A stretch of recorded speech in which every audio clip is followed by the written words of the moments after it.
Hi guys, welcome back. आज आप लोगों से बहुत बात करने का मेरा मन है। क्यों है? क्या बात करना चाहता हूँ? ये कुछ ऐसे ही मेरे दिल की बातें हैं। वैसे तो ये यूट्यूब चैनल क्रिएट करने का जो मेरा मकसद था, ये सब बोलना नहीं था, लेकिन मेरे पास कोई नहीं है मैं जिसको ये सब बोल सकता हूँ। और आप लोग मेरे को जानते भी नहीं हो कि मैं हूँ कौन। तो सोचा क्यों ना यही सब बोल लूँ। और बात यह है, कल मेरे साथ है ना थोड़ा बुरा दिन था मेरा। कल पूरा अच्छा था। अब इसमें ना एकदम से ऐसा एक चीज़ चली जिसके बाद में बहुत पहले से मेरे साथ क्या हो रहा है मेरे को समझ में नहीं आ रहा। मैं एक ऑर्फन हूँ गाइस। मेरा कोई नहीं है फैमिली मेम्बर्स, मतलब चाचे नानी नाना है। मेरे जो फादर साइड का फैमिली है वो बिल्कुल मेरे से अभी टच में नहीं है। सालों में एक बार भी बात नहीं होती हम मेरी उनके साथ। और मेरे एक नानी नाना है जो ऑलमोस्ट 80 प्लस है दोनों। नानी 75 80 के करीब है, नाना 85 प्लस है। रिटायर्ड है। सेंट्रल गवर्नमेंट में काम करते थे, रेलवेज़ के लिए काम करते थे, अभी रिटायर्ड है। उनको तो कुछ बोल नहीं सकता ये एज में। और बाकी जो भी मेरे पास लोग हैं उनको, वैसे मेरे ख़ास दोस्त कोई नहीं है। वैसे मेरे दोस्त भी नहीं है कोई ख़ास। मुझे पता है ये वीडियो कोई नहीं देखेगा, लेकिन एक चीज़ होता है दिल हल्का करने वाला बात। तो मैं सोचा दिल हल्का कर ही लेता हूँ। जो होगा सो होगा, पहले मैं दिल हल्का हल्का कर ही लेता हूँ। जब किसी को कुछ चीज़, मैं बहुत लोनली फील कर रहा हूँ। इनफैक्ट मैं डिप्रेशन का भी शिकार हो चुका हूँ। मेरे साथ क्या होता है, मैं कभी कभी पागल हो जाता हूँ, अकेले में रहता हूँ तो पता नहीं मेरी सोच कहाँ कहाँ कैसे कैसे चली जाती है, क्या क्या सोचने लगता हूँ, बहुत डिप्रेशन में चले जा रहा हूँ। और अभी मेरे पास एक सहारा था कि मैं एक कंपनी में जॉब करता हूँ बेंगलुरु के अंदर। वो एक कंस्ट्रक्शन कंपनी है जो यूएस के अंदर जो मेन कंस्ट्रक्टर्स होते हैं, जनरल कॉन्ट्रैक्टर्स, उन लोगों से बिडिंग करती है और प्रोजेक्ट्स लेके उनके फैब्रिकेटर्स बिडिंग करते हैं, उनके पास से ये लोग उसका डिटेलिंग सर्विसेज लेके सर्विस प्रोवाइड करते हैं। प्लस अभी एक नया कैटेगरी उन लोगों ने खोला, बिम, बिल्डिंग इंफॉर्मेशन मॉडलिंग का एक कैटेगरी खोला। तो मैं वो उस कैटेगरी में पहले मैं डिटेलिंग में काम करता था, उसमें थोड़ा बहुत अच्छे से परफॉर्म किया। फिर मेरे को बिम में डाला गया कि बिम में नया वर्टिकल कंपनी खोला है, तुम इसमें थोड़ा अपना परफॉर्मेंस दिखाओ। वैसे मेरा बॉस जो है बहुत अच्छा आदमी है, बहुत बहुत अच्छा आदमी है। मैं कैपेबल नहीं था फिर भी मेरे को हायर किया। इंटरव्यू में मेरे बहुत फ्लॉस थे फिर भी मेरे को सपोर्ट किया। मैं जो अच्छा किया उसका अच्छा ही बोलना चाहिए, जो भी हो रहा है मेरे किस्मत के साथ है। तो बात यह है कि मैं कुछ हफ्तों से एक लीड जनरेट किया हूँ। वो लीड मेरे को ईमेल में लिखा कि no we desperately need this services, please contact. एक पर्सन का नाम था जैड रॉबर्ट बोल के, वो प्रोजेक्ट मैनेजर था।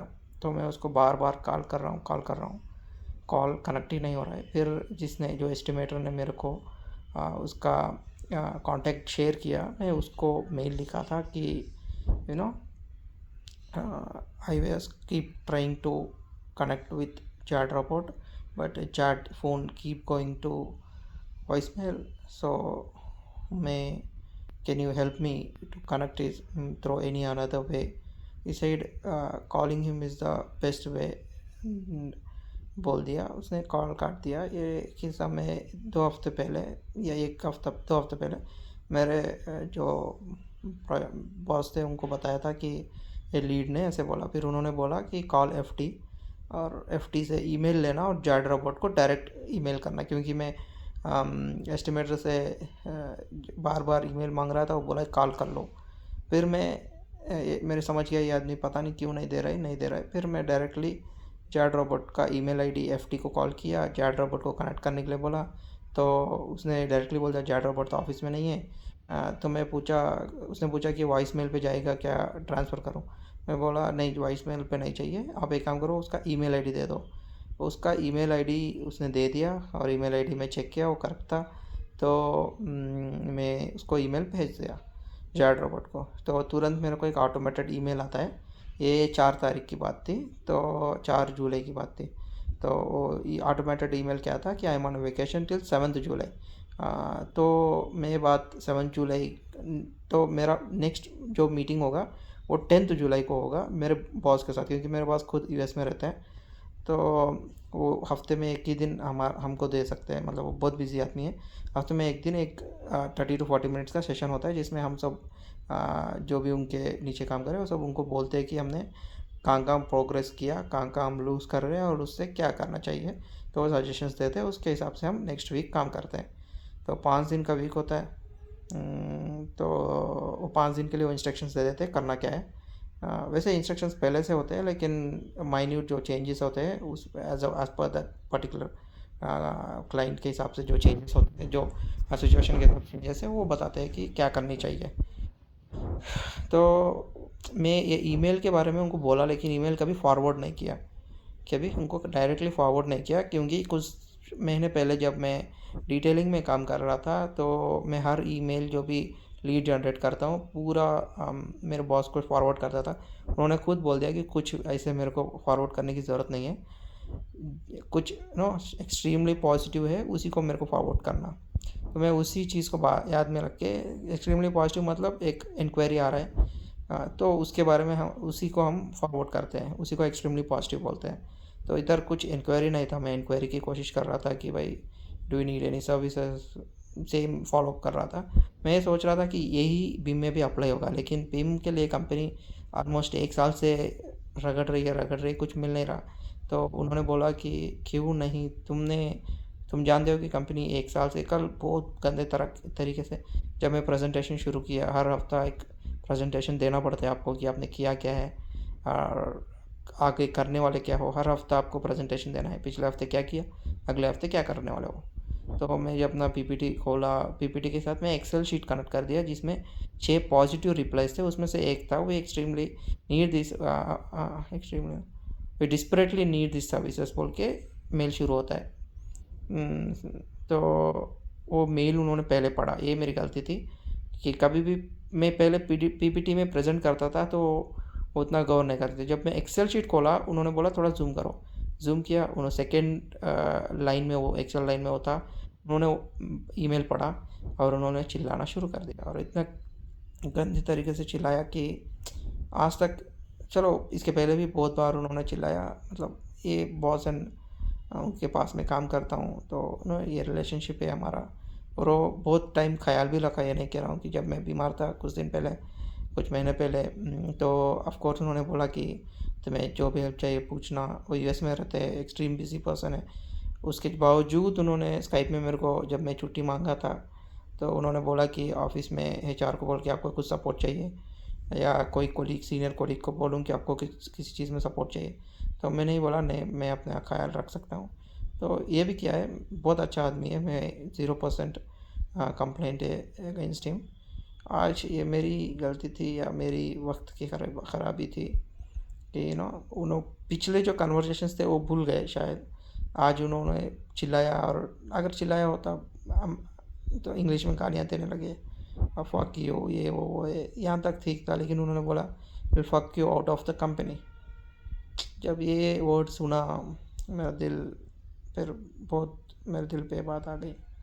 मैं जब भी वो बात को याद रखता हूँ, वो 4-5 बार यही बात को चिल्ला चिल्ला के बोला।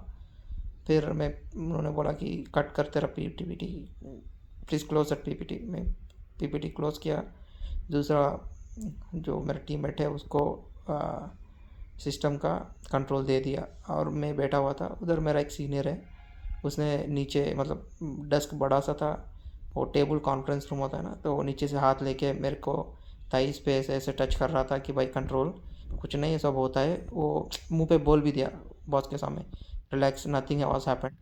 मैं बहुत एकदम से इतना लो फील करने लगा कि ये चीज़ को एक्सप्लेन नहीं कर सकते हैं। ये चीज़ देखने में बहुत छोटा लगता है, बहुत लगता है कि कुछ है नहीं, लेकिन जब आप उसको एक्सपीरियंस करते हो ये इतना दुख की चीज़ है। मैं 1.5 साल से किसी कंपनी में काम कर रहा हूँ, कंपनी का कुछ कंप्लेंट नहीं है, बॉस का कुछ कंप्लेंट नहीं है, इसमें जो भी है मेरा ही फॉल्ट है, मेरा ही किस्मत खराब था कर। लेकिन इस चीज़ को मैं बार बार बार बार जब रिपीट करता हूँ, मेरे दिल को बहुत रिपीट नहीं करता हूँ तो याद आ जाती है बार बार, और मैं डिप्रेस्ड फील करता हूँ, बहुत अंदर तक डिप्रेस्ड फील करता हूँ। मुझे ऐसे लगता है कि यार क्या हो गया मेरे साथ। कभी कभी मैं वैसे, जब मेरे फादर एक्सपायर हो गए, मैं बहुत यंग था तब भी मैं नहीं रोया, उस दिन में नहीं रोया, लेकिन कल मैं थोड़ा सा रो लिया। अकेले में रोया, मैं चारों में कभी रोता नहीं हूँ। चारों में एकदम पॉजिटिव स्ट्रांग दिखाना दिखाना मतलब रोना, मैं चारों में रो नहीं सकता हूँ, मेरे को रोना आता ही नहीं है। लेकिन जब मैं वापस मेरे रूम पे आया, इधर जब बैठा हुआ था, मैं प्रेयर कर रहा था, उस टाइम पे मेरे आंखों में से उस टाइम पे थोड़ा सा पानी निकल गया। तब मुझे लगा कि मैं भी रो सकता हूँ। पता नहीं ये चीज़ क्यों मेरे दिल को इतना चुभ गई कि मैं इससे बाहर ही नहीं आ सकता हूँ। ये मेरे थॉट कंपनी है। मैं इसके पहले सऊदी अरेबिया में था, तो वहाँ से भी किसी ने मेरे कोलीग ने बोला, मेरे बॉस ने नहीं बोला, एक सऊदी कोलीग था। सऊदी में आपको पता है आजकल क्या चल रहा है, सऊदी नेशन चल रहा है, तो पूरे कॉर्पोरेट जॉब्स जो है सऊदीज़ को मिलेंगे, नॉन सऊदी एम्प्लॉयज़ मतलब फॉरेन एम्प्लॉयज़ को नहीं मिलेंगे। तो वहाँ से मुझे उसने बोला कि एक दिन, मैं मेरे बॉस से बहुत क्लोज था और वो बहुत इम्प्रेस्ड था मुझसे, मेरा जो बॉस था वो, उसने मेरे को बोला कि I will fuck you to your country. जब भी मैं वहाँ रहता था मेरे को यही याद आता था, कि जब भी ऑफिस में था मेरे को यही याद आता था। वैसे कंपनी मेरे को रहने के लिए बोला, अच्छा हाइक भी दिया, लेकिन लोकल्स आपके साथ ऐसे बिहेव करोगे तो आपको दिल नहीं मानेगा। तो मैं वहाँ से आ गया। इस चीज़ मेरे को बहुत छुपाता था कि ये मेरा जगह नहीं है, कोई मेरे को ऐसा बोलेगा मेरे दिल को बहुत तकलीफ़ लगता है। आज फिर से दूसरा बार मैं वो बात सुना कि I will fuck you to out of the company, I will show you outdoor. ये दो मेरे को बहुत पहुँच गए। मुझे लगता है कि क्यों मैं डिपेंडेंट हूँ, मेरे पास इतना बैंक बैलेंस नहीं है कि मैं नो रिस्क लेके बाहर आ सकूँ। और एक जॉब ढूंढना बेंगलोर जैसे सिटी में बहुत मुश्किल है। मुश्किल नहीं है, लेकिन अभी की जो हालत में जो था, इस कंपनी में मैं एक ना सेटल्ड कंडीशन में फील कर रहा था। परफॉर्मेंस भी ठीक ठाक था और बड़े बड़े प्रोजेक्ट लाने का प्लान भी था मेरा। मैं पिछले जो परफॉर्मेंस थे वो पूरे नो 50% परफॉर्मेंस में मिले थे वो जो भी। अभी इसको लेके मैं 90-80% मेरा टाइम देता था। मेरा पूरा I used to give 80% of my effort to get something out of it, क्योंकि ऐसे कंपनी थी जहाँ they fully give me respect, love and everything. जब एकदम से ऐसा होता है, कोई एक हमारा फेवरेट पर्सन होता है, जैसे माँ या पापा, मैं ये कहानी से समझा जा सकता हूँ आप लोगों को कैसा होता है। जैसा एक बच्चे के लिए अपना बाप सब कुछ होता है, जब कभी वो आदमी अल्लाह देता है ना, तो वो दिल पे बहुत ज़्यादा चुभता है। तो मेरे लिए भी ऐसा ही चीज़ था कि चलो नॉर्मल सा अल्लाह थे तो बात अलग था, लेकिन उन्होंने बोला कि I will fuck you out of the company. ये बात मेरे दिल पे बहुत ज़ोर से चुभ गई। वैसे मैं पहले से डिप्रेशन का शिकार था, मैं अकेला था, बहुत अकेला फील करता हूँ ज़िंदगी में। ये बातें मैं किसी के सामने बोलता नहीं हूँ। मैं ज़िंदगी में बहुत बहुत बहुत अकेला फील करता हूँ। I feel very lonely. Of course मैं रहता भी अकेला ही हूँ। इस चक्कर में मैं क्या करता हूँ अकेलेपन से दूर होने के लिए, और मैं किसी लड़की को भी पटा नहीं सकता, ये सब मुझसे नहीं होते। मैं किसी को प्रपोज़ करने में बहुत डर लगता है मेरे को।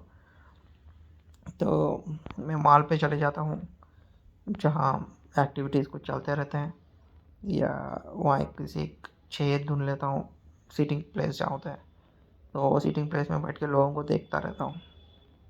इस तरह मैं अपना टाइम बिताता हूँ। इस तरह देखते हुए मेरे को अच्छा लगता है, एटलीस्ट अकेला फील नहीं करता हूँ। तो इतना ही था गाइस। ये जो भी हुआ मेरे साथ, पता नहीं अच्छा हुआ कि बुरा हुआ, लेकिन वो एक बात मेरे दिमाग में फिर से घूम रही है। बहुत ज़्यादा अपनापन फील कर लिया इधर इधर, और बहुत ख़राब फीलिंग आ रही है। मुझे लगा ये किसी से तो शेयर करूँ, कोई नहीं है मेरे पास, तो सोचा कि एक वीडियो ही बना लेता हूँ। कोई देखेगा नहीं तो भी नहीं, मुश्किल नहीं है, मुझे ऐसे फील करे कि मैं किसी से बोल तो लिया। यूट्यूब चैनल का मेरा अलग ही कंसर्न था, किसी और चीज़ के लिए बनाया था मैं, लेकिन मैं किसी और चीज़ के लिए यूज़ कर रहा हूँ। ये पूरा जैसा फ्लो जा रहा है वैसे जा रहा हूँ मैं। कुछ ऐसे नहीं है कि ऐसे ये सब मैं पोस्ट करना भी नहीं चाहता था कभी। ये सब मेरे दिल की बातें थे, लेकिन दिल की बातें किसी से बोलो तो अच्छा लगता है। मैं चाहता हूँ कि कोई मेरा अपना हो, जैसे मैं जाके टाइट से हक कर सकूँ और उनको ये सब बातें बोल सकूँ। अभी फ़िलहाल मेरे पास कोई ऐसा अपना नहीं है। जो भी मेरे लाइफ में आते हैं वो लोग, कोई अब तक किसी इंसान ने मेरे को ऐसे फील नहीं करवाया कि मैं उसके सामने ये सब बोल सकता हूँ। लेकिन मुझे अब इस कैमरा के सामने ये सब बोल रहा हूँ, मुझे पता भी नहीं कोई इसको सुनेगा कि नहीं सुनेगा। फिर भी मैं बोलना चाहता हूँ, बोल दिया। मैं अपना दिल खाली कर लिया। आज के लिए, अभी के लिए इतना ही गाइस। ठीक है, बाय।